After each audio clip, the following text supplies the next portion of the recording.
प्रधानमंत्री माननीय नरेंद्र मोदीजी यांनी एक गोष्ट आपल्याला निक्षून सांगितली की जगाच्या इतिहासाकडे आपण बघितलं तर तेच देश विकसित देश होऊ शकले ज्या देशांनी हे ओळखलं की आपल्या अर्थचक्राचे 50% हिस्सेदारी ही महिलांकडे आहे। त्यामुळे जोपर्यंत या महिलांना आपण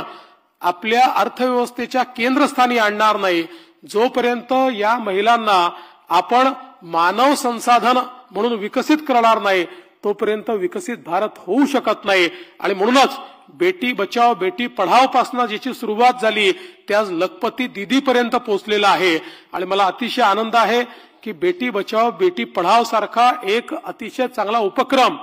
की ज्या उपक्रमाने आमच्यामध्ये देखील एक प्रकारे समाजात जी अतिशय घृणास्पद अशा प्रकारची प्रथा सुरू झाली होती की स्त्री भ्रूण हे